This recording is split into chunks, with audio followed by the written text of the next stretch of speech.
Bienvenue, Anguille et Toré. Ta mission, si tu l'acceptes, est de partir à la conquête de la galaxie. Es-tu prêt? Tes parents viennent aussi, tu peux embarquer ton doudou si tu veux. Avant, il te faudra peut-être passer par une chambre.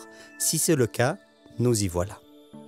Tu n'y dormiras pas, mais c'est pour enfiler un chouette pyjama ou une chemise de nuit qui s'ouvre tout le temps par derrière.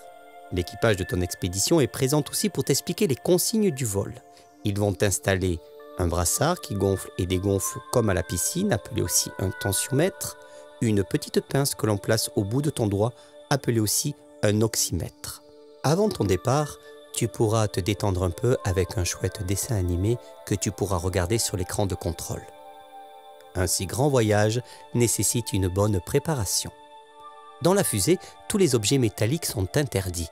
Par exemple, la cuillère de ta compote, les clés de ton trésor, la chaîne en argent que t'a offerte ta grand-mère, ta ceinture de cow-boy, les piles de tes écouteurs, ta montre, tes lunettes, et j'en passe. Rien de métallique, c'est important.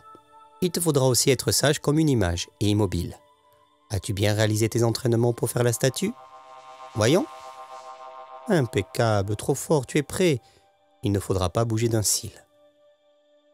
Après ces premières consignes, direction la salle des machines, par le couloir de mur blanc, dans ton lit super moelleux, guidé par le pilote brancardier.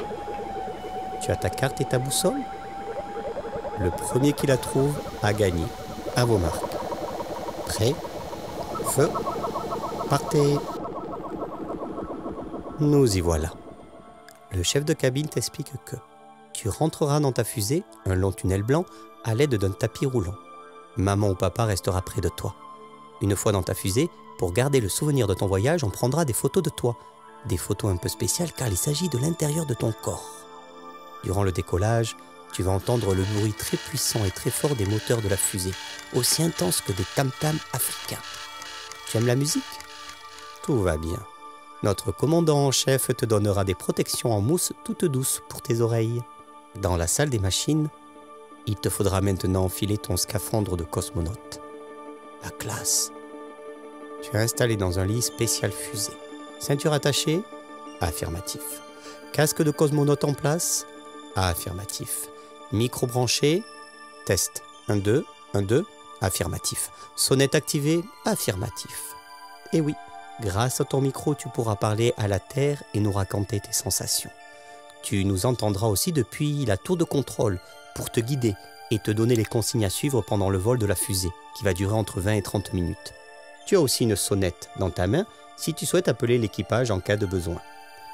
Et pour les petits cosmonautes trop agités, il faudra partir au bureau d'embarquement du dodo.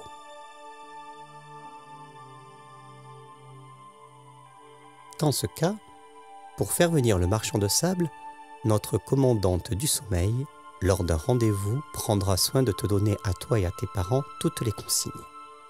Il te faudra prendre une douche bien savonnée, de la tête aux pieds, enlever tes bijoux et tes gris-gris pour ne pas les perdre, ne plus manger ni boire pour éviter le mal de mer. Aussi, préparer ta valise avec toutes les choses importantes. Tu pourras aussi décorer avec des gommettes ton masque d'aviateur.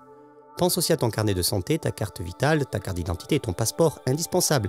Et bien sûr, n'oublie surtout pas ton doudou. Dans tous les cas, endormi ou pas, ton voyage en fusée te laissera de belles photos. Des photos de ton intérieur, de l'intérieur de ton corps, des photos rares. Tu vas aussi repartir avec un beau diplôme, le diplôme du cosmonaute le plus courageux. Que de beaux souvenirs à partager avec tes parents, tes frères et sœurs. Bravo à toi! Et bon retour chez toi!